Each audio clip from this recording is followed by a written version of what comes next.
약속 대련이 아닌가. 어제 밤까지만 해도 댓글에서는 그런 의견들이 굉장히 많은 것 같더라고요. 약속 대련이 아니냐. 예, 예. 근데 약속 대련이 아닌 것 같기도 합니다. 오늘 아침 상황을 보니까. 근데 예. 그 국민의힘은 두 가지 모델이 있는 것 같아요. 하나가 뭐냐면 예. 시즌 1인데 윤석열 대 이준석.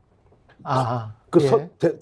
대선 전에 엄청 싸웠잖아요. 그렇죠. 그때 뭐 가짜로 싸웠겠습니까? 진짜로 싸웠죠. 서로의 중요한 갈등이 있는데 이슈를 확 그걸로 끌어들여서 선거예요. 그렇지. 그다음에 극적으로 화해를 해서 아 저기는 뭔가 되나봐라고 얘기하는 소위 선거 이슈를 반복적으로 제가 볼 때 3번인가요? 이런 일이 있었던 것 같고 두 번째 모델은 이제 대통령이 된 다음에 3개월 만에 몰아내겠다라고 전화를 했던 내용이 실제로 이제 현실이 됐었기 때문에 전 두 모델 중에 하나라고 생각이 드는데 많은 국민들이 윤석열 대통령을 신뢰하지 않기 때문에 이번 건도 약속 대련 아니야 이렇게 생각하시는 것 같긴 해요.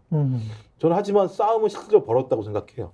이유는 윤석열 대통령이 뭐 한동훈 비대위원장이 무슨 능력이 있어가지고 국민의힘의 비대위원장이 됐겠습니까?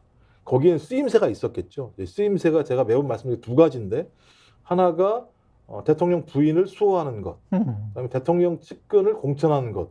이 두 가지의 역할을 부여했는데 대통령 입장에서 예, 예. 이 역할을 안 하고 있으니까 제가 볼 때 거기에 대한 문제 제기를 한 것 같고 그 문제 제기를 아주 세게 뭐 그 자리에서 내려가야 될지 모르니까 내가 지금 정확히 얘기한 내용에 대해서 잘 이해하고 다시 돌아와라고 저는 얘기하는 측면인 것 같고요. 근데 만약에 계속 한동훈 지금 비대위원장 말고 뭐 국민 보고 나선 길? 대통령 기분 나쁘죠. 내가 보낸 길인데 무슨 뭐 국민 보고 나선 길이라고 얘기해. 그죠? 할 일 하겠다? 내가 할 일을 시켰는데 왜 다른 일을 내? 이런 얘기가 있기 때문에 이게 오래 가게 된다면 저는 시즌2 모델로 갈 가능성이 높다라고 생각합니다. 한동훈 쫓겨난다? 예, 시즌2 모델이죠. 그 시즌2다? 네. 예. 신인규 위원장 어떻게 보세요? 예, 뭐 김종욱 박사님께서 말씀하신 그 두 가지 국면에 제가 다 내부에 있으면서 네. 참 소송까지, 당과 소송까지 하는 그런 지경까지 겪었던 기억이 또 나는데요. 사실은 워낙 좀 충격적인 뉴스다 보니까 많은 분들이 처음에는 이거 뭐 짜는 거 아니냐, 짜고 치는 거 아니냐 이렇게 이야기를 하셨는데 짜고 치기에는 지금 매우 심각하게 분위기가 돌아가고 있다는 게 첫 번째고요. 또 하나는 한동훈 위원장이 어떤 경로를 통해서 여기에 무슨 일을 하러 왔는지를 다 국민들이 아시잖아요. 예. 결국에는 윤석열 대통령의 아바타, 대리인, 그리고 비호, 김건희 여사 비호를 위해서 온 걸 다 알고 있는데 최근에 당무를 집행하면서 뭐 인기에 취해 있다, 뭐 대통령병에 걸렸다 이런 얘기도 나오면서 동시에 김건희 여사에 대해서 상당히 좀 이렇게 스탠스가 윤석열 대통령이 생각했던 것과는 좀 다른 듯한 이런 뉘앙스가 좀 나오기도 했고요. 최근에 그 공천 관련해서 그 뭐 김경률 비대위원 사례라든지 뭐 원희룡 전 장관 인천 사례라든지 이런 여러 가지 당내에 그 삐그덕거리는 일들이 나오면서 아마 윤석열 대통령이 지금 더 이상 화를 참을 수 없는 그런 상황으로 갔던 것 같습니다. 그래서 그 화를 참지 못하고 주로 경로를 많이 하셨던 건데 그 경로라는 것이 이번에는 한동훈 비대위원장에 대한 지지 철회, 사퇴 요구 뭐 이런 걸로 분출된 거 아닌가 전 그렇게 판단하고 있습니다. 대권병이 걸렸다는 비판이 친윤 쪽에서 나온다. 국민일보가 어젯밤 11시 6분에 송고한 기사인데 결별 수순을 밟는가 윤한 친윤이 다시 이제 등장을 하기 시작을 했습니다. 친윤이 이렇게 쭉 수면 아래로 가라앉았었거든요. 그동안에 이제 모든 책임을 다 지고 그랬다가 이제 한동훈 들어오고 잠잠했었는데 그다음에 이제 친윤이 다시 등장하면서 대권병 걸렸다라고 한동훈을 비판한다. 글쎄 이게 지금 무슨 상황인지 정확히 모르겠습니다. 이게 네, 이른바 친윤이라는 사람들은 언제나 대통령의 의중을 대변했죠. 대통령이 여기서의 친윤은 누구예요? 장해찬?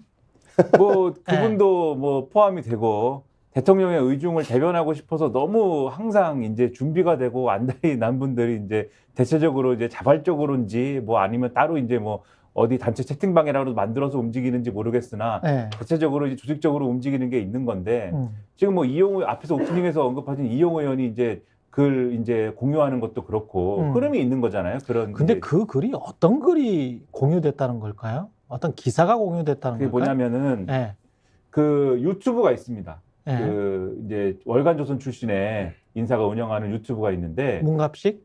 뭐 그렇죠. 예. 그분이 유튜브에서 이제 한 주장을 요약한 내용을 이제 올린 것이고 아, 이용호 의원이. 그래요? 그다음에 이용호 의원이 여기다가 이제 자기 코멘트를 좀 덧붙인 게 있어요. 이게 맞는 말 같다라는 취지에. 그래서 그런 내용을 가지고 얘기를 한 건데 뭐 글의 내용은 예.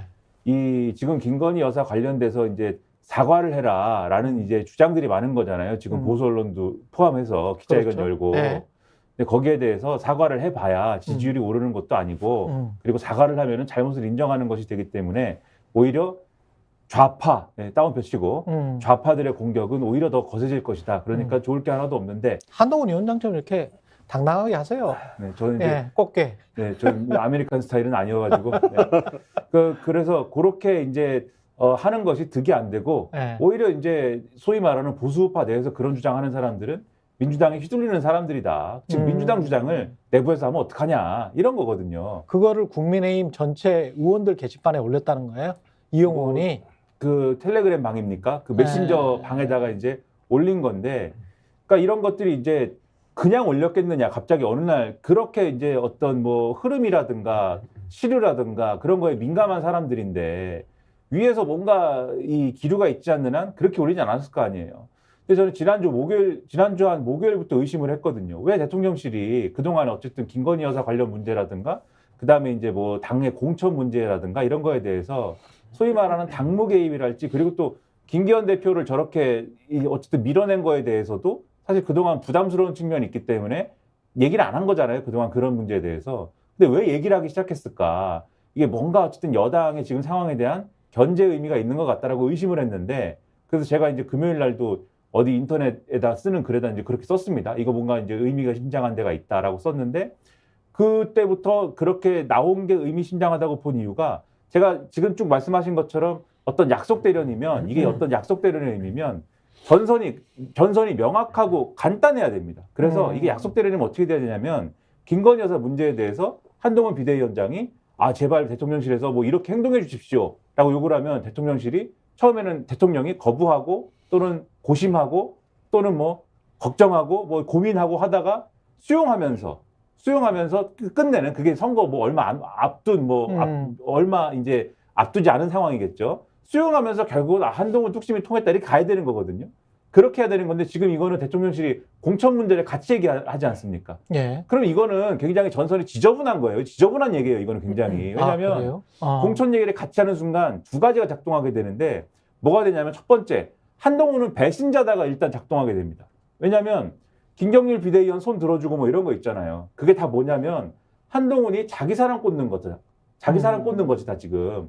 공천을 사실은 마음속으로는 윤석열 대통령이 공천은 내가 하는 건데 라는 생각이지만 그것을 감히 한동훈이 가져가? 라는 생각이지만 그렇게 표현하진 않고 공천은 시스템 공천인데 한동훈이 사천한다라는 의미는 한동훈이 자기 정치를 한다. 자기 사람을 꽂는다. 이렇게 가는 거고 두 번째로 그러면은 이게 어떻게 되는 거냐면 용산의 의중은 시스템 공천을 하고 싶다라는 의미는 현역 의원들에게 어떤 의미로 다가오냐면 그래도 경선을 시켜주는 건가? 이런 게 있는 거잖아요. 지금 공천룰을 발표했을 때 약간 그런 뉘앙스를 준 거잖아요. 공천룰 최근에 발표한 게. 그런데 그게 아니고 시스템 공천이라고 얘기를 해놓고 다음날 김경률 비대위원을 마포홀에다가 가서 여기에 나갈 거라고 소개를 한다는 건 뭐냐면 한동훈 줄 세우기를 하고 그 시스템 공천과는 별개로 한동훈이 내를 꽂는다라는 걸 한다는 거는 현역 의원에 불리할 것이다라는 뉘앙스를 주는 겁니다. 지금. 그러면 이 현역 의원들 입장에서는 한동훈 비대위가 오히려 나한테는 불리할 수 있구나. 그럼 어디 줄 서야 되지 이번에는? 지금까지 한동훈 비대위 줄 섰는데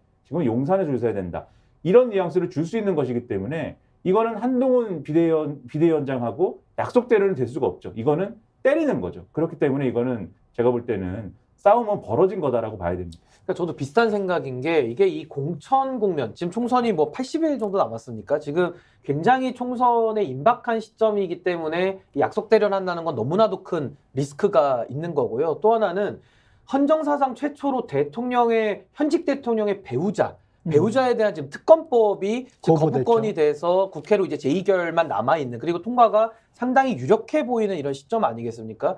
그런 상황 속에서 윤석열 대통령과 한동훈 비대위원장이 이런 약속 대련을 한다 그러면은 약속 대련을 해서 어떤 이익을 얻을지는 모르겠지만 그 얻을 수 있는 이익보다는 이게 실패됐거나 들통났거나 잘 안 됐을 때 그때 얻을 수 있는 리스크가 너무 비교할 수 없을 만큼 큰 거거든요. 근데 전 이거를 약속 대련으로 하기에는 너무나도 위험 부담이 크다. 그리고 그 작전을 수행해낼 능력도 매우 떨어진다. 저는 그런 상황 속에서는 이건 약속 대련이 아니고 지금 김민하 평론가님 말씀하신 대로 뭔가 지금 각계 약진을 하면서 각 그 총선 후보자들이 본인에게 유리한 대로 지금 또 줄을 서면서 국민의힘의 공천 국면에서 태양은 두 개일 수 없다. 결국에는 윤석열 대통령에게 줄을 댈 것이냐, 아니면 새로운 신권력을 상징하는 한동훈 위원장한테 줄을 댈 것이냐, 요 줄서기 싸움이다. 저는 그렇게 봅니다.